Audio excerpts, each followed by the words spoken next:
Hi all, welcome to I+. ഞാൻ അക്ഷര.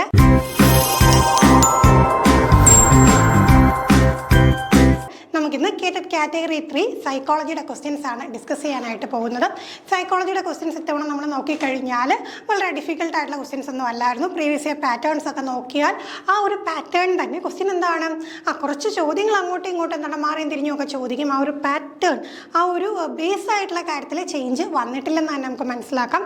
നമ്മുടെ ക്ലാസ്സുകൾ ഫോളോ ചെയ്തവർക്ക് തീർച്ചയായിട്ടും വളരെയധികം ഈ ഒരു എക്സാമിലെ ക്വസ്റ്റ്യൻസ് അറ്റൻഡ് ചെയ്യാൻ സാധിച്ചു എന്നറിഞ്ഞതിൽ വളരെയധികം സന്തോഷമുണ്ട്. അപ്പോൾ എന്താണ്, നമ്മുടെ ഈ ഒരു പ്രീവിയസ് ഇയർ ക്വസ്റ്റ്യൻ സെക്ഷൻസ് എല്ലാം നമുക്ക് കൃത്യമായിട്ട് ഉപകാരപ്പെടുത്തി എടുത്തവർക്ക് നല്ലൊരു സ്കോർ ഇത്തവണ നേടാൻ സാധിച്ചിട്ടുണ്ട്.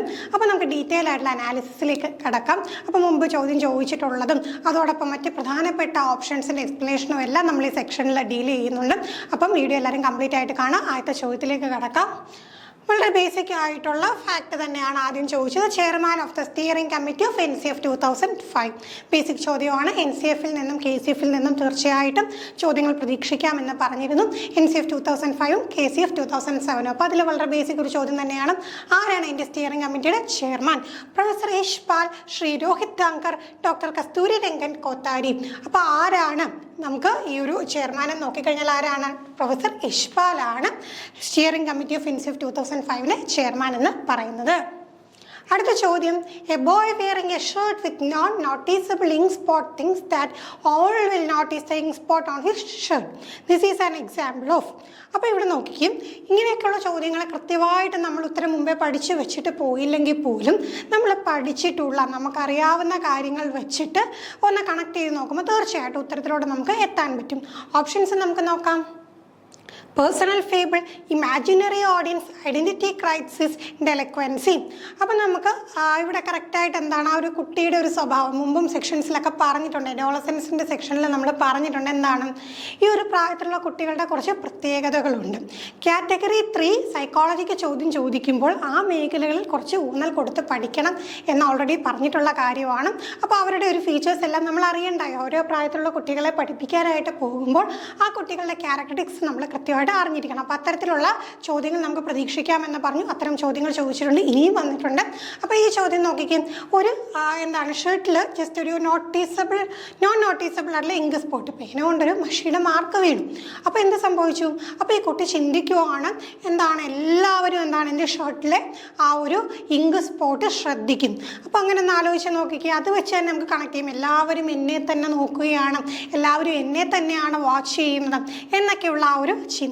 അപ്പോൾ ആ ചിന്തയെ നമുക്കതെങ്ങനെ കണക്ട് ചെയ്യാം?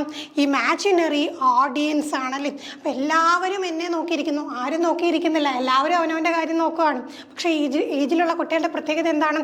എല്ലാവരും തങ്ങളെ തന്നെയാണ് ശ്രദ്ധിക്കുന്നത് എന്നുള്ള ആ ഒരു ചിന്തയുണ്ട്. പിന്നെ പേഴ്സണൽ ഫേബിൾ എന്ന് പറയുമ്പോഴത്തേക്ക് ജസ്റ്റ് എന്താണ് അവരുടെ ബിലീഫാണ് their unique and special and their experience ആണ് ലൈക്ക് എനി വൺ എൽസ്. അപ്പോൾ എല്ലാവരും അഡോളസൻ്റ് ഏജിലൂടെ കടന്നു പോയിട്ടുള്ളവരാണ്. നമുക്കും അറിയാം, നമ്മൾ ആ ഒരു പ്രായത്തിൽ വിചാരിക്കുന്നത് എന്താണ് എൻ്റെ എക്സ്പീരിയൻസും അതേപോലെ എന്താണ് എല്ലാ കാര്യങ്ങളും എൻ്റെ എക്സ്പീരിയൻസും എൻ്റെ ജീവിതമൊക്കെ എന്താണ് ഭയങ്കര യുണീക്കാണ്, ഞാനൊരു യുണീക്ക് പീസാണ്, ഇതുപോലെ എന്താണ് മറ്റാർക്കും ഇല്ല, എൻ്റെ ജീവിതം വെച്ച് എന്തോ വലിയ സംഭവമാണ് എന്നൊക്കെ എന്താണ് നമുക്ക് തോന്നിപ്പോകും. അത് ഒരു പ്രായത്തിൻ്റെതാണ്, അഡോളസൻ്റ് ബിലീഫാണ്. അപ്പോൾ എന്ത് ചെയ്യും? ഇപ്പോൾ ആൺകുട്ടികളാണെങ്കിൽ ഇപ്പോൾ നടന്നൊക്കെ പോകുമ്പോഴത്തേക്ക് ഉള്ളിൽ എന്താണ് സിനിമയിലെ ഹീറോ നടന്നു പോകുന്ന പോലെയാണ് താൻ പോകുന്നതെന്ന് ചിന്തിച്ചു പോകും. പെൺകുട്ടികൾ അതുപോലെ ഹീറോയിൻ പോകുന്ന പോലെയാണെന്ന് ചിന്തിക്കും. പക്ഷേ എന്താണ് ഞാൻ മാത്രം അങ്ങനെ സ്പെഷ്യലാണ്, ആൾക്കൂട്ടത്തിൽ ഞാൻ എന്നെ ഇങ്ങനെ എടുത്ത് കാണും, എങ്ങനെയൊക്കെ ചിന്തിക്കാറില്ലേ. അപ്പോൾ ഇതൊക്കെ അഡോളസൻ്റ് ഏജിലെ ഫീച്ചേഴ്സാണ്. ഐഡൻറ്റിറ്റി ക്രൈസിസ് നമ്മൾ ഓൾറെഡി എക്സ്പ്ലെയിൻ ചെയ്തിട്ടുള്ള ടോപ്പിക്കാണ്. എന്താണ് കൃത്യമായിട്ട് എന്താണ് ഐഡൻറ്റിറ്റിയെ കുറിച്ചുള്ള ആ ഒരു കൺഫ്യൂഷൻ, താൻ ചെറിയ കുട്ടിയാണോ മുതിർന്ന വ്യക്തിയാണോ എന്നുള്ള ആ ഒരു കൺഫ്യൂഷൻ. ദെൻ ഡെലിക്വൻസി എന്ന് വെച്ച് കഴിഞ്ഞാൽ എന്താണ് ഈ പറയുന്ന പോലെ കുട്ടികൾ കുറ്റകൃത്യങ്ങൾ ചെയ്യുക, കുറ്റവാളികൾ എന്ന് നമ്മൾ പറഞ്ഞിട്ടുണ്ട് അല്ലേ. അപ്പോൾ ഈ ആൻറ്റി സോഷ്യൽ ബിഹേവിയർ അല്ലെങ്കിൽ എന്താണ് ഇതുപോലെ എന്തെങ്കിലുമൊക്കെ ഈ പ്രോബ്ലംസ് ഉണ്ടാക്കുന്ന, അതായത് ഈ കളവാണെങ്കിലും പിന്നെ മറ്റെന്താണ് ആൻറ്റി സോഷ്യലായിട്ടുള്ള ആക്ടിവിറ്റീസൊക്കെ ചെയ്യുന്ന സാമൂഹ്യ വിരുദ്ധ പ്രവർത്തനങ്ങളൊക്കെ ചെയ്യുവാണെങ്കിൽ അതിന് ഡെലിക്വൻസി എന്നാണ് പറയുന്നത്. അപ്പോൾ അതിനെ നമ്മൾ കറക്റ്റ് ജുവനൈൽ ഡെലിക്വൻസി എന്ന് പറയും. അടുത്ത ചോദ്യം, a parent always punish his son without any basic reason whenever he returns home from the work place. This lead the child to fear him and develop anxiety reaction at the time of arrival of the parent. This is a direct case of. നമ്മൾ പഠിച്ചിട്ടുള്ള തിയറിയെ base ചെയ്തുകൊണ്ട് application ലെവലിൽ ഒരു ചോദ്യം തന്നെയാണ്. ഒരു situation തന്നു, അപ്പോൾ അവിടെ ഏത് തിയറി ആണെന്ന് കണ്ടെത്തണം. ഒരു കുട്ടിയെ പേരന്റ് എന്താണ് എല്ലാ ദിവസവും വർക്ക് പ്ലേസിൽ നിന്ന് വരുമ്പോഴത്തേക്ക് എന്താണ് വെറുതെ അങ്ങ് എന്താണ് പണിഷ് ചെയ്യുകയാണ്. പ്രത്യേകിച്ച് കാര്യമൊന്നുമില്ലാതെ അങ്ങ് പണിഷ് ചെയ്യുകയാണ്. അങ്ങനെ എന്ത് ചെയ്തു, ഈ ഒരു ടൈം എത്തുമ്പോഴത്തേക്ക് കുട്ടികൾ എന്ത് ചെയ്യുന്നു, ഒരു ആൻസൈറ്റി ഉണ്ടാകുന്നു. ഈ പേരൻ്റ് എത്തുന്ന ഒരു ടൈം ആകുമ്പോഴത്തേക്ക് ഭയങ്കരമായിട്ടുള്ള ഉത്കണ്ഠ ഉണ്ടാകുന്നു. അപ്പോൾ അവിടെ എന്താണ് അതിൻ്റെ ഒരു എന്തിൻ്റെ ഡയറക്റ്റ് കേസ് എന്നാണ് ചോദ്യം. Classical conditioning, law of effect, positive reinforcement, motor learning. നമുക്കിവിടെ രണ്ട് കാര്യങ്ങളാണ് നമുക്ക് മനസ്സിലാക്കേണ്ടതെന്ന് വെച്ച് കഴിഞ്ഞാൽ, ഇവിടെ കറക്റ്റ് നമ്മൾ പഠിച്ച തിയറി വെച്ച് നോക്കുമ്പോഴത്തേക്ക് ഏത് തിയറിയാണ്, ആ ഒരു പാവ്ലോവിൻ്റെ ഒരു നിയമം നമ്മൾ പഠിച്ചിട്ടുണ്ടല്ലേ, ക്ലാസിക്കൽ കണ്ടീഷനിങ് പഠിച്ചിട്ടുണ്ട്. അപ്പോൾ അവിടെ എന്താണ് ഇതേപോലെ ആ ഒരു ബെല്ലിൻ്റെ സൗണ്ട് കേൾക്കുമ്പോൾ സലൈവേഷൻ വരുന്നു എന്നുള്ള ആ ഒരു കാര്യം ഒന്ന് കണക്ട് ചെയ്ത് കഴിഞ്ഞാൽ നമുക്ക് എന്താ മനസ്സിലാക്കാം, ഈ വരുന്ന സമയമാകുമ്പോൾ പേടി ഉണ്ടാകുന്നു. അപ്പോൾ എങ്ങനെയാണ് ഇത് ബിഹേവിയറിസം ആണ്. അപ്പോൾ നമ്മൾ മനസ്സിലാക്കാൻ രണ്ട് കാര്യം എന്താണ്, ബിഹേവിയറിസം ആണ്. ബിഹേവിയറിസിൽ തന്നെ എന്താണ് ക്ലാസിക്കൽ കണ്ടീഷനിങ് ആണ്. ക്ലാസിക്കൽ കണ്ടീഷനിങ് ആകുമ്പോഴത്തേക്ക് എന്താണ് സ്റ്റിമുലസിനനുസരിച്ച് റെസ്പോൺസ് ഉണ്ടാകുന്നു. അപ്പോൾ സ്റ്റിമുലസ് എന്താണ്, ഈ പണിഷ് ചെയ്യുന്ന പേരൻ്റ് ആണ്. റെസ്പോൺസ് എന്താണ്, അതിനോട് ഉണ്ടാകുന്ന ആൻസൈറ്റി ആണ്. അപ്പോൾ ആ ഒരു കൺസെപ്റ്റ് മനസ്സിലാക്കി വെക്കുക. അടുത്തത്, observation or vicarious learning rather than the learning based on the direct experience is the base of. അപ്പോൾ നോക്കിക്കേ, ഇവിടെ ലേണിങ്ങിൽ ഡയറക്റ്റ് എക്സ്പീരിയൻസ് ഇവിടെ പറഞ്ഞേക്കുന്ന കാര്യം എന്താണ്, ഒബ്സർവേഷണൽ വികാരിയസ് ലേണിങ്ങിനാണ് പ്രാധാന്യം. എന്തിനല്ല, ഡയറക്റ്റ് എക്സ്പീരിയൻസിനല്ല. നമ്മളെ പഠനം ഡയറക്റ്റ് എക്സ്പീരിയൻസ് അല്ല, ജസ്റ്റ് എന്ത് ചെയ്യുന്നു, ഒബ്സർവ് ചെയ്യുന്നു. അപ്പോൾ ആ കണ്ടതിലൂടെ എന്ത് ചെയ്യുന്നു, പഠനം നടക്കുന്നു എന്നത് എന്ത് തിയറിയായിട്ട് ബന്ധപ്പെട്ടുള്ള ചോദ്യമാണ്. നമ്മളിതും ഡിസ്കസ് ചെയ്തിട്ടുള്ളതാണ്. Insightful learning theory, Bandura social learning theory, apparent conditioning theory, trial and error learning theory നമ്മുടെ മാരത്തോൺ സെക്ഷനിലൊക്കെ നമ്മൾ ഡിസ്കസ് ചെയ്തിട്ടുള്ള ഒരു കൺസെപ്റ്റ് ആയിരുന്നു. എന്താണ്, ആൽബർട്ട് ബന്ധൂരയുടെ സോഷ്യൽ ലേണിംഗ് തിയറി. അപ്പോൾ അതിൽ തന്നെ ഉത്തരവുണ്ടല്ലേ, ഒബ്സർവേഷണൽ ഓർ വികാരിയസ് ലേണിംഗ്. അപ്പോൾ എന്താണ്, ഒബ്സർവ് ചെയ്ത് ഇങ്ങനെ അതിൽ നിന്നുണ്ടാകുന്ന എക്സ്പീരിയൻസിലൂടെ ഉണ്ടാകുന്ന ലേണിംഗ്. അപ്പോൾ അവിടെയൊക്കെ നമ്മൾ ആ ഒരു ബോബോഡോൾ പാവയുടെ പരീക്ഷണമൊക്കെ നമ്മൾ ഡിസ്കസ് ചെയ്തതാണ്. അതുപോലെ ഇതിൽ ഓരോ തിയറിയും, ഇൻസൈറ്റ്ഫുൾ ലേണിംഗ് തിയറിയും നമ്മൾ ജസ്റ്റാൾഡ് തിയറി ഡിസ്കസ് ചെയ്തിരുന്നു. അപ്പാരന്റ് കണ്ടീഷനിങ് തിയറിയും ക്ലാസിക്കൽ കണ്ടീഷനും ഒക്കെ നമ്മൾ ഡീറ്റെയിൽ ആയിട്ട് എക്സ്പ്ലെയിൻ ചെയ്തതാണ്. ട്രയൽ ആൻഡ് എറർ തിയറി ഒക്കെ നമ്മൾ പഠിച്ചതാണല്ലേ. അപ്പോൾ എന്താണ്, ആ ഒരു പെർട്ടിക്കുലർ ആയിട്ടുള്ള കൺസെപ്റ്റ് ഏത് തിയറി ആയിട്ട് കണക്റ്റ് ആവുന്നതെന്ന് കണ്ടുപിടിക്കേണ്ട ഡയറക്റ്റ് ഒരു ചോദ്യമായിരുന്നു. ഓക്കെ, അടുത്ത, ability of a test produce consistent and stable scores is. അപ്പോൾ നോക്കിക്കേ, നമുക്കിപ്പോൾ ടെസ്റ്റിംഗ്, ഇവാലുവേഷൻ, അസസ്മെൻറ്റ് പോലെയൊക്കെയുള്ള മേഖലകളിൽ നിന്ന് എല്ലാ തവണയും ചോദ്യം ചോദിക്കാറുണ്ട്. സ്ഥിരം ചോദിക്കുന്ന ചോദ്യം തന്നെയാണ് ഇത്തവണയും ചോദിച്ചത്. ഈ പറയുന്ന ടേംസ് ഒക്കെ എന്താണ്, അവർ മാറിയും തിരിഞ്ഞു വിടും. അപ്പോൾ ഇതിലേതെങ്കിലുമൊക്കെയാണ് ചോദിക്കാറുള്ളത്. അപ്പോൾ ഇത്തവണ എന്താണ്, കൺസിസ്റ്റന്റ് ആൻഡ് സ്റ്റേബിൾ സ്കോർസ്. അപ്പോൾ നോക്കി, ഒരു പരീക്ഷ, ആ പരീക്ഷ ഇപ്പോൾ ഒരാൾ വാല്യൂ ചെയ്യുമ്പോൾ ഒരു സ്കോർ കിട്ടുന്നു, ഒരു സെക്കൻഡ് വാല്യൂവേഷൻ ചെയ്യുമ്പോഴത്തേക്കും സെയിം തന്നെ അല്ലെങ്കിൽ പോലും ഏകദേശം സെയിം ആയിട്ടുള്ള വാല്യൂ കിട്ടുന്നു. അത് സ്റ്റേബിളായിട്ട് തന്നെ എത്ര പേര് ചെക്ക് ചെയ്താലും അങ്ങനെ നിൽക്കണം, അങ്ങനെ നിൽക്കണ്ടേ. അല്ലാതെ ഇപ്പോൾ ഒരാൾ 50 മാർക്ക് നോക്കുമ്പോഴത്തേക്ക് ഒരാൾ ചെക്ക് ചെയ്തപ്പോഴത്തേക്ക് 10 മാർക്ക്, മറ്റൊരാൾ ചെക്ക് ചെയ്തപ്പോഴത്തേക്കും 30 മാർക്ക്. ആ പരീക്ഷ അത്ര നല്ല പരീക്ഷയാണെന്ന് നമുക്ക് പറയാൻ പറ്റും. ഇപ്പോൾ ഒരു 29, 30, 31 ആ ഒരു റേഞ്ചൊക്കെ എന്താണ് ഒരേപോലെ അടുത്തടുത്തുള്ള സ്കോറുകളാണ് കിട്ടുന്നെങ്കിൽ ഓക്കെ. അപ്പം ഇവിടെ എന്താണ്, അങ്ങനെ കിട്ടുവാണെങ്കിൽ അത് ആ പരീക്ഷ എന്ത് തരമാണ്, എന്ത് പ്രത്യേകതയാണുള്ളത്, അതിൻ്റെ ഒരു ഫീച്ചർ തന്നെയാണ് പരീക്ഷകൾക്ക് ഒരു ഗുഡ് ടെസ്റ്റിൻ്റെ ക്യാരക്ടറിസ്റ്റിക്സ് തന്നെയാണ്. ഇപ്പോൾ ഓപ്ഷൻസ് നോക്കാം, standardisation, reliability, mean deviation, validity. അപ്പോൾ എന്താണ് നമ്മൾ ആൻസർ വരുന്ന റിലയബിലിറ്റി ആണ്, വിശ്വാസ യോഗ്യമായിരിക്കണം അല്ലേ. ഈ പറയുന്നല്ലോ, ഒരാൾ ചെക്ക് ചെയ്യുമ്പോൾ 10 മാർക്ക്, ഒരാൾ ചെക്ക് ചെയ്യുമ്പോൾ 30 മാർക്ക്, അടുത്ത ആൾ ചെക്ക് ചെയ്യുമ്പോൾ 50 മാർക്ക് എന്നൊക്കെ പറഞ്ഞു കഴിഞ്ഞാൽ ആ പരീക്ഷ എന്താണ്, it's not a good test. അവിടെ എന്താണ്, അത് വിശ്വാസയോഗ്യം അല്ല. റിലയബിലിറ്റി എന്താണ്, consistency and stability of a test score. അതായത് എത്രയായാലും എന്താണ്, പല രീതിയിൽ അല്ലെങ്കിൽ പല ആളുകൾ അല്ലെങ്കിൽ പല ഗ്രൂപ്പ് ഓഫ് പീപ്പിൾ ചെക്ക് ചെയ്യുന്ന സമയത്തും സ്കോർസ് എന്തായിരിക്കണം, ഐഡൻറ്റിക്കൽ ആയിരിക്കണം. സിമിലർ കണ്ടീഷനിൽ വെച്ചിട്ട് ചെക്ക് ചെയ്യുമ്പോഴത്തേക്ക് സ്കോർസ് ഐഡൻറ്റിക്കൽ ആയിരിക്കണം. സ്റ്റാൻഡർഡൈസേഷൻ എന്ന് വെച്ച് കഴിഞ്ഞാൽ എന്താണ്, നമ്മളിപ്പം ഈ ഒരു പരീക്ഷകളൊക്കെ നടത്താനായിട്ട്, ഈ ജനറൽ ആയിട്ടുള്ള എക്സാംസ് നടത്താനായിട്ട് എന്ത് ചെയ്യും, ഒരു സ്റ്റാൻഡേർഡ്, അതിൻ്റെ ഒരു സ്റ്റാൻഡേർഡ് ഉറപ്പ് വരുത്തില്ലേ? അപ്പോൾ എന്താണ്, എല്ലാം ഒരേപോലെ യൂണിഫോം സെറ്റ് ഓഫ് പ്രൊസീജിയേഴ്സ് ആകണം. പരീക്ഷ എഴുതുന്ന എല്ലാവർക്കും എന്താണ്, ഒരേ പ്രൊസീജിയേഴ്സ് ആയിരിക്കണം, ഒരേ ടൈപ്പ് ക്വസ്റ്റ്യൻസ് ആയിരിക്കണം, ഒരേ ലെവൽ ഓഫ് ഡിഫിക്കൽട്ടി ആകണം. അങ്ങനെ എല്ലാം എന്ത് ചെയ്യണം, ഒരേപോലെ കൊണ്ടുവരുന്നതിനാണ് നമ്മൾ സ്റ്റാൻഡേർഡൈസേഷൻ എന്ന് പറയുന്നത്. അടുത്ത മീൻ ഡീവിയേഷൻ എന്ന് വെച്ച് കഴിഞ്ഞാൽ ജസ്റ്റ് എന്താണ്, വേരിയബിലിറ്റി ചെക്ക് ചെയ്യാനായിട്ടുള്ള, സെറ്റ് ഓഫ് സ്കോർസിലെ വേരിയബിലിറ്റി ചെക്ക് ചെയ്യാനായിട്ടുള്ള ഒരു മെത്തേഡാണ്. അപ്പോൾ എന്താണ്, ആവറേജ് സ്കോറിൽ നിന്നും ഓരോ വ്യക്തിയുടെയും സ്കോറിൽ എന്തുമാത്രം എന്താണ് ചേഞ്ച് ഉണ്ട് എന്ന് കണ്ടുപിടിക്കാനാണ് മീനും മോഡും മീഡിയനും ഒക്കെ ഉപയോഗിച്ചുകൊണ്ട് നമ്മൾ എന്ത് ചെയ്യാറുണ്ട്, ഈ ഒരു കാൽക്കുലേഷൻസ് ചെയ്യാറുണ്ട്. അടുത്ത വാലിഡിറ്റി. വാലിഡിറ്റി എന്ന് വെച്ചാൽ the refers to the extent to which a test measures what it is intended to measure. It measures the accuracy of the test. അപ്പോൾ എന്താണ്, എന്താണോ അളക്കാൻ ഉദ്ദേശിച്ചത് അത് തന്നെ അളക്കണം. ഇപ്പോൾ ഒരു കുട്ടിയുടെ വൊക്കാബുലറി സ്കിൽസ് അളക്കാനായിട്ട് ഉപയോഗിക്കുന്ന ഒരു പരീക്ഷയാണെങ്കിൽ തീർച്ചയായിട്ടും ആ പരീക്ഷ എന്താണെന്നിരിക്കണം, കുട്ടിയുടെ വൊക്കാബുലറി സ്കിൽസ് അളന്നിരിക്കണം. അപ്പോൾ അതിനെയാണ് എന്ത് പറയുന്നത്, വാലിഡിറ്റി. ആ പരീക്ഷ വാലിഡ് എന്ന് നമുക്ക് പറയാൻ പറ്റും, അത് ആക്യുറേറ്റ് ആയിരിക്കും. ആ ഒരു ടെസ്റ്റിൻ്റെ ആക്യുറസിയാണ് എന്ത് പറയുന്നത്, വാലിഡിറ്റി എന്ന് പറയുന്നത്. അടുത്ത ചോദ്യം, The method of apparent learning conditioning was proposed by ആരാണ് apparent learning conditioning പ്രപ്പോസ് ചെയ്തത്? Ivan Pavlov, B.F. Skinner, Woodworth, E.L. Thorndike. ആരാണ് apparent learning conditioning മുന്നോട്ട് വെച്ചിട്ടുള്ളത്? അപ്പോൾ ഓൾറെഡി നമ്മൾ ഡിസ്കസ് ചെയ്തിട്ടുള്ളതാണ്. എവിടെയാണ്, നമ്മുടെ മാരത്തോൺ സെക്ഷനിലാണെങ്കിലും ക്ലാസ്സുകളിലാണെങ്കിലും ഒക്കെ നമ്മൾ പറഞ്ഞിട്ടുള്ളതാണ് അല്ലേ. ക്ലാസിക്കൽ കണ്ടീഷനിങ് ആരുടേതാണ്, പാവ്ലോവിൻ്റേതാണ്. apparent കണ്ടീഷനിങ് ആരുടേതാണ്, സ്കിന്നറിൻ്റേതാണ് നമ്മൾ പറഞ്ഞു. ആ ചോദ്യം അതുപോലെ തന്നെ ചോദിച്ചു. എന്താണ് നമുക്ക് ആൻസർ വരിക, നമുക്ക് B.F. സ്കിന്നറിൻ്റേതാണ് ഒപ്പാരൻ്റ് കണ്ടീഷനിങ്. പാവ്ലോവിൻ്റെ ഏതായിരുന്നു, ആ ഒരു നായകമായിട്ടുള്ള പരീക്ഷണമൊക്കെ ആയിട്ട് നമ്മൾ പറഞ്ഞതാണ് ക്ലാസിക്കൽ കണ്ടീഷനിങ്. ഓക്കെ,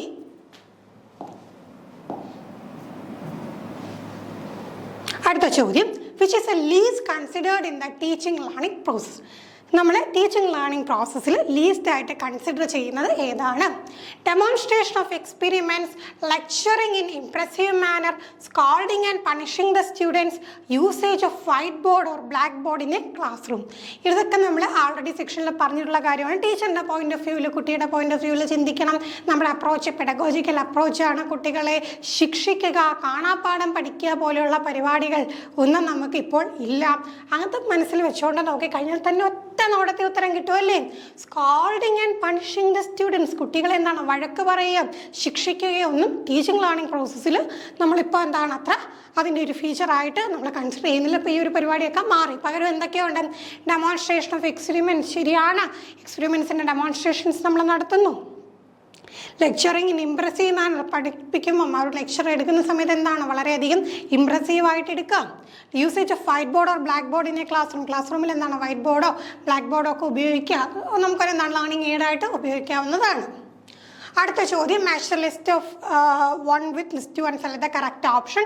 അപ്പം നമുക്ക് ഉത്തരത്തിലേക്ക് കടക്കാം. ഉത്തരം എങ്ങനെയാണ്? തിയറി ഓഫ് ഐഡന്റിക്കൽ എലമെന്റ്സ് ആരുമായിട്ട് ബന്ധപ്പെട്ടിരിക്കുന്നു? അത് തോൺഡ്രേക്കുമായിട്ട് ബന്ധപ്പെട്ടതാണ്. തിയറി ഓഫ് ജനറലൈസേഷൻ ചാൾസ് ജെഡുമായിട്ട് ബന്ധപ്പെട്ടാണ്. Theory of ideals W.C. ബാംഗ്ലിയായിട്ട് ബന്ധപ്പെട്ടാണ്. അപ്പോൾ നമ്മുടെ സിലബസുമായിട്ടൊക്കെ നോക്കിക്കഴിഞ്ഞാൽ സിലബസിൽ നിന്ന് കുറച്ചെന്താണ് വ്യതിചലിച്ചുകൊണ്ടുള്ള ഒരു ചോദ്യമാണ്. നമുക്ക് ഐഡന്റിക്കൽ എലമെന്റ്സ് എന്ന് പറയുമ്പോൾ അത് തോൺഡ്രേക്കിൻ്റെ തിയറി ആയിട്ട് കണക്ട് ചെയ്ത് കൊണ്ടുവരാം. നമുക്ക് അത് വെച്ചുകൊണ്ട് ബാക്കി ആൻസേഴ്സിലേക്ക് എത്താൻ കഴിയും. ഇപ്പോൾ ചാൾസ് ജെഡും W.C. ബാഗ്ലിയും ഒന്നും നമുക്ക് സിലബസിലുള്ളതല്ല, എന്നാലും മനസ്സിലാക്കുക ഇത്തരത്തിലുള്ള ചോദ്യങ്ങൾ നമ്മൾ പ്രതീക്ഷിക്കാം. അപ്പം 40 ചോദ്യത്തിൽ 40ഉം സിലബസിനകത്ത് തന്നെ നിൽക്കണം എന്ന് നമുക്ക് ശാഠ്യം പിടിക്കാനായിട്ട് പറ്റില്ല. ഏതൊരു പരീക്ഷയാണെങ്കിലും കുറച്ച് ചോദ്യങ്ങൾ അങ്ങനെയൊക്കെ വരാറുണ്ട്. അപ്പോൾ അതെന്താണ്, അത്ര ഒരു ചോദ്യം കണ്ടു കഴിഞ്ഞാൽ തകർന്നിരിക്കുക. അതെന്ത് ചെയ്യാം, നെക്സ്റ്റ് ഓപ്ഷനിലേക്ക് പോകാം. ക്വാളിഫയിങ് എക്സാമിനേഷനാണ്. അപ്പോൾ എന്ത് ചെയ്യണം, ഒരു സ്കോർ കടക്കാനായിട്ട് ഇത്രയും വേഗം എന്ത് ചെയ്യണം, നമുക്ക് അറിയാവുന്ന ചോദ്യങ്ങൾ മാർക്ക് ചെയ്ത് പോകണം. അപ്പോൾ ഇങ്ങനത്തെ ചോദ്യങ്ങൾ കണ്ടാൽ സ്റ്റക്കായി ഇരിക്കാതെ അറിയാമെങ്കിൽ മാർക്ക് ചെയ്യുക, അറിയത്തില്ലെങ്കിൽ ലാസ്റ്റ് എന്താണ് ഉള്ള ടൈമിൽ നെഗറ്റീവ് മാർക്കിംഗ് ഇല്ലാത്തതുകൊണ്ട് ലാസ്റ്റ് വന്നിട്ട് മാർക്ക് ചെയ്യുക. അടുത്ത ചോദ്യം, which of the following factors affect learning? ലേണിങ്ങിനെ അഫക്റ്റ് ചെയ്യുന്ന ഫാക്ടേഴ്സ് ഏതൊക്കെയാണ്? ഇത് നമ്മൾ ഡിസ്കസ് ചെയ്തിട്ടുള്ള ചോദ്യം തന്നെയാണ്. Motivation, level of aspiration, learner characteristics. അപ്പോൾ ഓപ്ഷൻസ് നോക്കിക്കഴിഞ്ഞാൽ ഓപ്ഷൻസ് നോക്കേണ്ട കാര്യമേ ഇല്ല, നമുക്ക് തീർച്ചയായിട്ടും അറിയാമല്ലേ. പഠനത്തെ സ്വാധീനിക്കുന്ന ഘടകങ്ങൾ നമ്മൾ ഓരോന്നും എടുത്ത് ചെയ്തിട്ടുള്ളതാണ്. നമ്മുടെ ചാനലിൽ തന്നെ ഓരോ ഘടകങ്ങളെക്കുറിച്ച് നമ്മൾ ഷോർട്ട് വീഡിയോ എടുത്തിട്ടുള്ളതാണ്. അപ്പോൾ നോക്കിക്കേം, ഇതെല്ലാം അതിൽ വരുന്നതാണല്ലേ. എന്തൊക്കെ വരും? തീർച്ചയായിട്ടും മോട്ടിവേഷൻ വരും. ആ കുട്ടിയുടെ മോട്ടിവേഷൻ, ആ കുട്ടിയുടെ ലെവൽ ഓഫ് ആസ്പിറേഷൻ, ആ കുട്ടിയുടെ ലേണർ ക്യാരക്ടറിസ്റ്റിക്സ് എല്ലാം എന്ത് തന്നെയാണ്, ആ ഒരു പഠനത്തെ അഫക്റ്റ് ചെയ്യുന്ന ആ ഒരു ഫാക്ടർ തന്നെയാണ്. അപ്പോൾ 1, 2 and 3 നമുക്ക് വരും. അടുത്ത ചോദ്യമേ good and fair usage of Malayalam hinders a student to pronounce English words correctly. This is an example of. അപ്പോൾ എന്താണ്, വളരെ സ്ഫുടതയോടുകൂടി മലയാളം സംസാരിക്കുന്നത് കൊണ്ട് എന്ത് സംഭവിക്കുന്നു, ഇംഗ്ലീഷ് വേർഡ്സ് കറക്റ്റായിട്ട് പ്രൊനൗൺസ് ചെയ്യാൻ പറ്റുന്നില്ല. അപ്പോൾ നമ്മൾ അതിന് എന്താ പറയുന്നത്, ഇപ്പോൾ ഇവിടെ മലയാളം ഇംഗ്ലീഷൂടെ വന്നപ്പോഴത്തേക്ക് നമ്മുടെ മദർ ടങ്ങിൻ്റെ ഒരു ഇൻഫ്ലുവൻസ് ആണ് നമുക്ക് മനസ്സിലാക്കില്ല. മദർ ടങ് എന്ത് ചെയ്യുന്നുണ്ട്, അവിടെ സ്വാധീനം ചെലുത്തുന്നുണ്ട്. അപ്പോൾ കൃത്യമായിട്ട് എന്താണ് ആ ഇംഗ്ലീഷിൽ പ്രൊനൗൺസ് ചെയ്യാനായിട്ട് പറ്റില്ല. നമുക്കറിയാം, നമുക്ക് പോലെയൊക്കെയുള്ള ശബ്ദങ്ങളുണ്ട്. അപ്പോൾ ഈ സാധനം തന്നെ നമ്മളെടുത്ത് എന്ത് ചെയ്യും, ഇംഗ്ലീഷ് പ്രൊനൗൺസ് ചെയ്യുമ്പോഴും ഉപയോഗിച്ച് പോകും. അപ്പോൾ എന്താണ് ആ ഒരു ഇൻ്റർഫറൻസ് ഇവിടെ വരുന്നതിന് നമുക്കൊരു തിയറി ആയിട്ട് കണക്ട് ചെയ്ത് പറയാൻ കഴിയും. Positive transfer, negative transfer, zero transfer, vertical transfer. അപ്പോൾ ഇതിൽ നമുക്ക് കേൾക്കുമ്പം തന്നെ മനസ്സിലാക്കാം അല്ലേ, ഒരു കാര്യം, ഒരു പെർട്ടിക്കുലർ കാര്യം കൊണ്ട് മറ്റൊരു കാര്യത്തിൻ്റെ പഠനത്തെ തടസ്സപ്പെടുന്നുവെങ്കിൽ അവിടെ നമുക്ക് എന്ത് പറയാം, അത് നെഗറ്റീവ് ട്രാൻസ്ഫർ ആണെന്ന്. അപ്പോൾ പോസിറ്റീവ് ട്രാൻസ്ഫർ എന്തുവാണ്, ഒരു കാര്യം പഠിച്ചതുകൊണ്ട് മറ്റൊരു കാര്യം എളുപ്പമാണ്. ഫോർ എക്സാമ്പിൾ സൈക്കിൾ എന്താണ്, സൈക്കിൾ ബാലൻസ് ഉള്ള ഒരു വ്യക്തിക്ക് എന്താണ് സ്കൂട്ടറും ബൈക്കും ഒക്കെ ഓടിക്കാനായിട്ട് എളുപ്പമായിരിക്കും. കാരണം അവിടെ എന്താണ് ഒരു പോസിറ്റീവ് ട്രാൻസ്ഫർ ആണ് നടന്നത്. ഇനിയിപ്പോൾ എന്താണ് ഒരു രീതിയിലും ബാധിക്കുന്നില്ലെങ്കിൽ അതിന് നമുക്ക് സീറോ ട്രാൻസ്ഫർ എന്നും പറയാം. അടുത്ത ചോദ്യം, after presenting A controversial topic arguments in favour and against R put forward and A detailed analysis of fact is done. This method of teaching learning strategy is. അപ്പം നോക്കിക്കോ, ഒരു കോൺട്രവേഴ്സ്യൽ ടോപ്പിക്ക് കുറച്ച് എന്താണ് ഈ ഒരു വിവാദമായിട്ടുള്ളൊരു ടോപ്പിക്ക് കൊടുത്തിട്ട് against and four അതിനെക്കുറിച്ച് സംസാരിക്കാൻ, അനുകൂലിച്ചും പ്രതികൂലിച്ചും സംസാരിക്കുവാനായിട്ട് പറയുവാണ്. അങ്ങനെയാണെങ്കിൽ അതിനെ എന്താണ് പറയുന്നത്, വളരെ ഡയറക്റ്റ് ഒരു ചോദ്യമാണല്ലേ. അപ്പോൾ ഓപ്ഷൻ നോക്കാം, seminar, project, debate, group discussion. അപ്പോൾ എന്താണ് ആൻസർ വരിക, തീർച്ചയായിട്ടും എന്താണ് ഡിബേറ്റ് ആണല്ലേ. ഡിബേറ്റിലാണ് ഒരു കൂട്ടർ ആ ഒരു ടോപ്പിക്കിനെ എന്ത് ചെയ്യും, അനുകൂലിച്ച് പറയും, മറ്റൊരു കൂട്ടർ പ്രതികൂലിച്ച് പറയും. അടുത്ത ചോദ്യം, ഈ student has the following characteristics. കുറച്ച് വലിയൊരു ചോദ്യമാണ്, പക്ഷേ എന്താണത് നമ്മൾ നമ്മുടെ മാരത്തൺ സെക്ഷനിൽ ഡിസ്കസ് ചെയ്ത തന്നെയാണ്. അപ്പോൾ നോക്കിക്കുക, അന്ന് പ്രത്യേകം എടുത്ത് പറഞ്ഞാണ് ഇതുപോലെ ഓരോ പെർട്ടിക്കുലർ ആയിട്ടുള്ള ഇൻ്റലിജൻസിൻ്റെ നോക്കി വെക്കണമെന്ന് പറഞ്ഞാണ് അതുപോലെ ഡയറക്റ്റ് ചോദിക്കുകയും ചെയ്തു. ഇപ്പോൾ റിലേറ്റീവ്ലി ഇത്തവണ എളുപ്പമുള്ള ചോദ്യമാണ് ചോദിച്ചത്.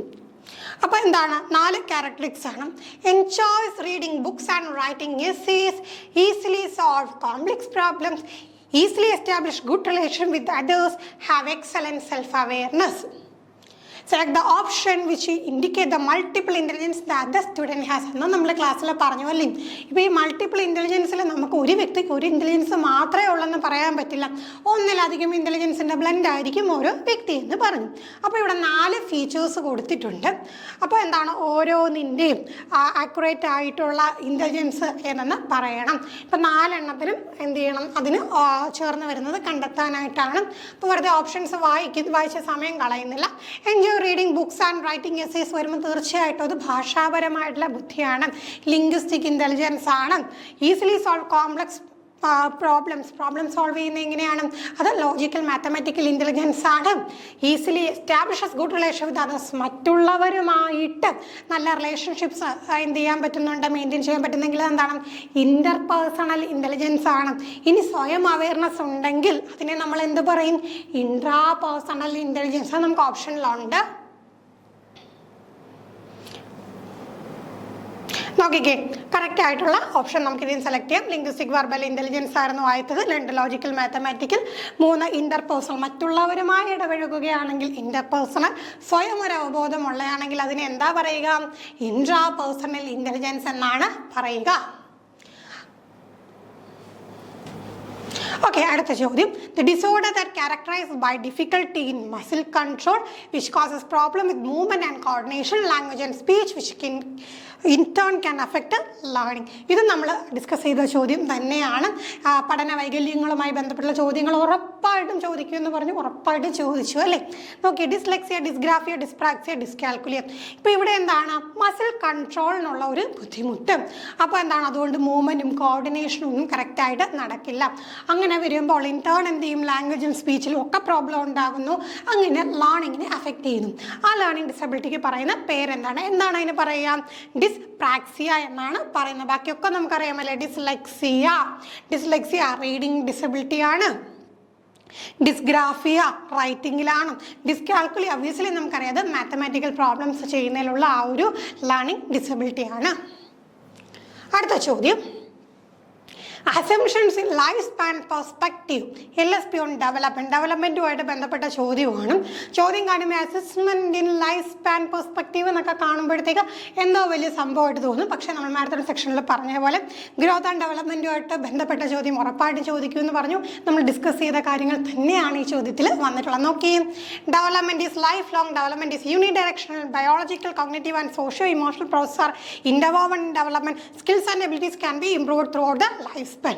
ഇപ്പോൾ ഇവിടെ assumptions in life span perspective എന്നുള്ള സാധനം കണ്ടില്ലെങ്കിൽ പോലും നമുക്ക് ഉത്തരം അറിയാൻ പറ്റുമല്ലേ. ഡെവലപ്മെൻറ്റിൻ്റെ ക്യാരക്ടറിസ്റ്റിക്സ് ഫീച്ചേഴ്സ് നമ്മൾ പഠിച്ചിട്ടുണ്ടല്ലേ. ഡെവലപ്മെൻറ്റ് ലൈഫ് ലോങ് ആണ്, ശരിയാണ്. വികാസം എന്താണത്? ജീവിത അവസാനം വരെ തുടർന്ന് പോകും. ബയോളജിക്കലായിട്ടുള്ള, കോഗ്നിറ്റീവ് ആയിട്ടുള്ള, സോഷ്യോ ഇമോഷണൽ ആയിട്ടുള്ള പ്രോസസ് എല്ലാം എന്താണ്? ചേർന്നുകൊണ്ടാണ് ഡെവലപ്മെൻറ്റ് നടക്കുന്നത്, ശരിയാണ്. Skills and abilities can be improved throughout the life span. Life സ്പാനിൽ എന്ത് ചെയ്യാൻ പറ്റും? സ്കിൽസും എബിലിറ്റീസും ഒക്കെ നമുക്ക് ഇമ്പ്രൂവ് ചെയ്യാനായിട്ട് സാധിക്കും. അപ്പോൾ ഏതാണ് തെറ്റായിട്ടുള്ളത്? ഡെവലപ്മെൻറ്റ് ഈസ് യൂണി ഡയറക്ഷണൽ എന്നുള്ളതാണ് ഇവിടെ തെറ്റായിട്ടുള്ളത്. അപ്പോൾ നമുക്കിവിടെ എന്താ കണ്ടെത്തുന്നത്? ഇതിൽ അസംഷൻസിൽ കറക്റ്റായിട്ടുള്ള ഏതൊക്കെയാണെന്ന് അറിയണം. ഇത് ഒരെണ്ണം നമുക്ക് തെറ്റുള്ളതെന്ന് മനസ്സിലാവും. ഡെവലപ്മെൻറ്റ് ഒരിക്കലും യൂണി ഡയറക്ഷണൽ, ഒരേ ദിശയിലാണോ ഡെവലപ്മെൻറ്റ് നടക്കുക? അല്ല, മൾട്ടി ഡയറക്ഷണലായിട്ട് പല ദിശയിലും നമുക്ക് ഡെവലപ്മെൻറ്റ് നടക്കും. അങ്ങനെ നോക്കുമ്പോൾ 1, 3, 4 ശരി ഉത്തരവാണ്. അപ്പോൾ അങ്ങനെ ഓപ്ഷൻ ഉണ്ടോ എന്ന് നമുക്ക് നോക്കാം. അങ്ങനെ ഓപ്ഷൻ ഉണ്ട്. 1, 3 and 4 ആണ് ഡെവലപ്മെൻറ്റുമായിട്ട് ബന്ധപ്പെട്ട കറക്റ്റായിട്ടുള്ള ആൻസർ. അടുത്ത ചോദ്യം, preactive stage, interactive stage and postactive stage are 3 stages of teaching. This idea was proposed by ടീച്ചിങ്ങിൽ preactive, interactive, postactive സ്റ്റേജുകളുണ്ട് എന്ന് പറഞ്ഞിട്ടുള്ളത് ആരാണ്? Ausubel, Gagne, Jackson, Vygotsky. അപ്പോൾ ആരാണ് പറഞ്ഞിട്ടുള്ളത്? ജാക്സൺ ആണ്. അപ്പോൾ ഇതിൻ്റെ ഉത്തരം കറക്റ്റ് അറിയത്തില്ലെങ്കിൽ പോലും നമുക്ക് സിലബസിൽ പ്രത്യേകിച്ച് പറഞ്ഞിട്ടുള്ള ഒരു പേരല്ല. എന്നിരുന്നാലും നമുക്ക് തീർച്ചയായിട്ടും ഓസ്ബെലിനെ കുറിച്ച് നമ്മൾ ഡീറ്റെയിൽ ആയിട്ട് പഠിച്ചിട്ടുണ്ട്. ഓസ്ബെല്ലിൻ്റെ ആ ഒരു കാര്യങ്ങളൊക്കെ പഠിച്ച സമയത്ത് ഇങ്ങോട്ടാവും നമ്മൾ പറഞ്ഞിട്ടില്ല. ഗാഗ്നെ നമ്മൾ പഠിച്ചിട്ടുണ്ട്, അവിടെ ഇത് പറഞ്ഞിട്ടില്ല. ഒബ്വിയസ്ലി വൈഗോഡ്സ്കി ഒഴിവാക്കിയ ഒരു പരിപാടിയില്ലെന്ന് നമ്മൾ പറഞ്ഞതാണ്. അപ്പോൾ ഇവരെയൊക്കെ പഠിച്ച സമയത്ത് ഈ ഒരു ടേം കേട്ടിട്ടില്ല എന്ന് ഉറപ്പുള്ളവർക്ക് എന്താണ്? തീർച്ചയായിട്ടും ഉത്തരം എലിമിനേഷനിലൂടെ കണ്ടെത്തായിരുന്നു. ആരാണ്? ജാക്സൺ. അടുത്തത് അഡോളസൻസുമായിട്ട് ബന്ധപ്പെട്ട് കണ്ടില്ലേ, വീണ്ടും ചോദ്യം വന്നു. നമ്മൾ പറഞ്ഞ പോലെ തന്നെ ആ ഒരു പ്രായത്തിലുള്ള കുട്ടികളെ നമ്മൾ പഠിപ്പിക്കുമ്പോൾ അവർ കടന്നു പോകുന്ന മാനസികാവസ്ഥ എന്തെന്ന് മനസ്സിലാക്കാനുള്ള കഴിവ് നമുക്കുണ്ടോ എന്ന് അളക്കുന്ന തരത്തിലുള്ള ചോദ്യങ്ങൾ തീർച്ചയായിട്ടും പ്രതീക്ഷിക്കാമെന്ന് നോക്കാം. Adolescence is regarded as a period of rapid change, both biological and psychological. Which of the following is or are not considered as the characteristics of adolescence? Choose from the following. 4 option ഉണ്ട്. അപ്പോൾ അതിലെന്താണ് അഡോളസൻസിൻ്റെ characters അല്ലാത്തത് ഏതൊക്കെയാണ് നോക്കാം. At adolescence, development of primary and secondary sexual characters is at the maximum. Adolescence is characterized by hypothetical deductive reasoning. Imaginary audience and personal fable are 2 components of adolescence egocentrism. At adolescence, loss of energy, dwindling of health, weakness of muscles and bone are often. അപ്പോൾ നോക്കിക്കേ, ഇത് നമ്മളൊന്നും പഠിച്ചിട്ടില്ലെങ്കിൽ പോലും നമുക്ക് ഉത്തരം കണ്ടെത്താം. തീർച്ചയായിട്ടും എന്താണ് ഇവിടെ ഫീച്ചർ അല്ലാത്ത? At adolescence loss of energy, dwindling of health, weakness of muscles and bones are often. അപ്പോൾ ഈ ഒരൊറ്റ കാര്യം മാത്രമേ വരാൻ സാധ്യതയുള്ളൂ. അപ്പോൾ നമുക്ക് ആ ഒരു ഓപ്ഷൻ ഉണ്ട്. ഓപ്ഷൻ 3, ഓപ്ഷൻ 4 ഉള്ളിയാണ് നമുക്ക് വരുന്നത്. ഈ ഒരു ഓപ്ഷൻ 4 മാത്രം തെറ്റാണ്. ബാക്കി ഫീച്ചേഴ്സൊക്കെ നോക്കിക്കുകയും പ്രൈമറി ആൻഡ് സെക്കൻഡറി സെക്ഷൽ ക്യാരക്ടേഴ്സിൻ്റെ വളർച്ച മാക്സിമം എത്തുന്നത് അഡോളസൻസിലാണ്. അതേപോലെ അവർക്ക് ഹൈപ്പോത്തറ്റിക്കൽ ഡിഡക്റ്റീവ് റീസണിങ്, അതായത് നമുക്കറിയാലോ ആ ഒരു ഏജൊക്കെ എത്തുമ്പോഴത്തേക്കും എന്ത് സംഭവിക്കുന്നു? കുട്ടിയെ സംബന്ധിച്ചിടത്തോളം കുട്ടിക്ക് ഇതുപോലെ ഹൈപ്പോത്തറ്റിക്കലായിട്ട് ചിന്തിക്കാൻ പറ്റുന്ന ഡിഡക്റ്റീവ് റീസണിങ് പോലെയുള്ള ആ ഒരു ക്യാരക്ടറിസ്റ്റിക്സ് ഒക്കെ ഉണ്ടാകുന്ന ഒരു ടൈമാണ്. നമ്മൾ ഓൾറെഡി ഡിസ്കസ് ചെയ്തതാണ്. ഇമാജിനറി ഓഡിയൻസും പേഴ്സണൽ ഫേബിൾസും നമുക്ക് എവിടെ കാണാം? ഈ ഒരു അഡോളസൻ്റ് ഏജിൽ കാണാൻ സാധിക്കും. അടുത്ത ചോദ്യം, every different intellectual activity involves a general factor G and a specific factor S. This concept is basis of unitary theory, anarchic theory, Spearman's 2-factor theory, Thurstone's group factor theory. ഇത് നമ്മൾ മാരത്തോണിൽ discuss ചെയ്തതാണ്. ഇൻ്റലിജൻസുമായിട്ട് ബന്ധപ്പെട്ടുള്ള theories നോക്കി വെക്കണം എന്ന് പറഞ്ഞു. അപ്പോൾ നമ്മൾ മൾട്ടിപ്പിൾ ഇൻ്റലിജൻസിൻ്റെ ക്വസ്റ്റ്യൻ ഡിസ്കസ് ചെയ്ത സമയത്ത് ഈ കാര്യങ്ങളൊക്കെ നമ്മൾ പറഞ്ഞു പോയതാണ്. അപ്പോൾ എന്താണ് ഇൻ്റലിജൻസ് എന്ന് പറയുന്ന 2 ഘടകങ്ങളാണ്. എല്ലാവർക്കും കോമൺ ആയിട്ടുള്ള ജനറൽ ഫാക്ടർ ജിയും ഓരോരുത്തർക്കും സ്പെസിഫിക് ആയിട്ടുള്ള സ്പെസിഫിക് ഫാക്ടർ എസും. അപ്പോൾ 2 ഘടകങ്ങൾ എന്ന് കിട്ടിയാൽ തന്നെ നമുക്കവിടെ ഉത്തരം കിട്ടി. ഇത് ഓൾറെഡി സെക്ഷൻ കണ്ടിട്ടുള്ളവരാണെങ്കിൽ, മാരത്തോൺ സെക്ഷൻ കണ്ടിട്ടുള്ളവരാണെങ്കിൽ കണ്ണും പൂട്ടി നമുക്ക് ഉത്തരത്തിലോട്ട് പോകാം. എന്താണ് അവിടെ നമുക്ക് കാണാൻ കഴിയുമല്ലേ? സ്പിയർമാൻ്റെ 2-factor തിയറിയാണ്. അടുത്ത ചോദ്യം, intelligence is the aggregate or global capacity of an individual to act purposefully, to think rationally and deal effectively with this environment. This definition is given by. ഇത് പൊതുവെ ആർക്കും എന്നാണ് ഉത്തരം കറക്റ്റ് കിട്ടി കാണാൻ സാധ്യതയില്ല. ഇതുപോലത്തെ 1-2 ചോദ്യങ്ങൾ ഞാൻ പറഞ്ഞില്ല എല്ലാ പരീക്ഷയ്ക്കും ചോദിക്കും. നമുക്കിപ്പം എല്ലാ കൺസെപ്റ്റിനെ കുറിച്ചും ഓരോരുത്തർ പറഞ്ഞ കോട്ടും പഠിച്ചു വെക്കാനായിട്ടുള്ള സമയമില്ല. അപ്പോൾ ഇങ്ങനെയൊക്കെയുള്ള ചോദ്യങ്ങൾ എന്താണ്, അതൊക്കെ നമുക്ക് പെർമിസിബിൾ ആണ്. ഇതൊക്കെ നമുക്ക് ഉത്തരം കിട്ടിയില്ലെങ്കിലൊക്കെ ക്ഷമിക്കാവുന്നേ ഉള്ളൂ. അപ്പോൾ അത്തരത്തിലൊരു ചോദ്യമാണ് ഇത്. ശരിക്കും ഇൻ്റലിജൻസിനെ കുറിച്ചിട്ടുള്ള ഒരു ഡെഫിനേഷനാണ്. ഇത് ആര് തന്നെയാണെന്ന് വെച്ചാൽ ഡേവിഡ് വെഷ്ലർ പറഞ്ഞിട്ടുള്ള ഒരു ഡെഫിനേഷനാണ്. അടുത്ത ചോദ്യം മാച്ച് ദ ഫോളോയിങ് ആണ്. ഇത് നമ്മൾ ഡിസ്കസ് ചെയ്തിട്ടുള്ളതാണ്. കണ്ണും പൂട്ടി ഉത്തരം കണ്ടെത്താൻ കഴിയുന്ന നല്ല ഈസി ഒരു ചോദ്യമായിരുന്നു അല്ലേ. Theory of social cognitive constructivism, psycho analytic theory, self actualisation എല്ലാം നമ്മൾ ഡിസ്കസ് ചെയ്തതാണ്. സോഷ്യൽ കോഗ്നിറ്റീവ് കൺസ്ട്രക്റ്റിവിസം ചോദിക്കുമെന്ന് ഉറപ്പിച്ച് പറഞ്ഞു വൈഗോട്സ്കിയുടെ കാര്യം. ഇസഡ്പിഡിയോ സോഷ്യൽ കൺസ്ട്രക്റ്റിവിസോ ഏതെങ്കിലും ഒന്ന് വരുമെന്ന് പറഞ്ഞു, സ്കഫോൾഡിങ്ങോ എന്തെങ്കിലും വരുമെന്ന് പറഞ്ഞു, അത് വന്നു കഴിഞ്ഞു. പിന്നെ എന്താണ് psycho analytic theory, Sigmund Freud നമ്മൾ പറഞ്ഞതാണ്. ഒബ്വിയസ്ലി സെൽഫ് ആക്ച്വലൈസേഷൻ തിയറി ആരുമായിട്ട് ബന്ധപ്പെട്ടിരിക്കുന്നു? അത് എബ്രഹാം മാസ്ലോവുമായിട്ട് ബന്ധപ്പെട്ടിരിക്കുന്നു. അടുത്ത ചോദ്യം adolescence with delinquency and behavioural problems tend to have. അപ്പോൾ നോക്കിക്കേ, ഇവിടെ നമുക്ക് ബേസിക്കായിട്ട് ചിന്തിച്ചാൽ തന്നെ ഉത്തരം കിട്ടുന്നതാണ്. അഡോളസൻ്റ് ഏജിൽ നിന്ന് ഇങ്ങനെയുള്ള ചോദ്യങ്ങൾ വരുമെന്ന് പറഞ്ഞ് ഇത്തവണ കുറച്ച് കൂടുതൽ വന്നു. അപ്പം നമുക്ക് പെട്ടെന്ന് സ്കോർ കിട്ടുന്നതായിരുന്നു. നോക്കാം. Negative self identity, decreased trust, low level of achievement. നമ്മൾ ഓൾറെഡി പറഞ്ഞു ഡെലക്വൻസി, ജുവനൽ ഡെലക്വൻസി എന്താണെന്ന് പറഞ്ഞു. ഈ കുറ്റകൃത്യങ്ങളിലോട്ടൊക്കെ പോകുന്ന കുട്ടികളുടെ കാര്യമാണ് പറഞ്ഞത്. അപ്പോൾ അവരുടെ ഫീച്ചേഴ്സാണ്. തീർച്ചയായിട്ടും അവർക്ക് നെഗറ്റീവ് സെൽഫ് ഐഡൻറ്റിറ്റി ഉണ്ടാകും, ഡിക്രീസ്ഡ് ട്രസ്റ്റ് ഉണ്ടാകും, ലോ ലെവൽ ഓഫ് അച്ചീവ്മെൻറ്റും ഉണ്ട്. അപ്പോൾ 3 ഓപ്ഷനും കറക്റ്റാണ്.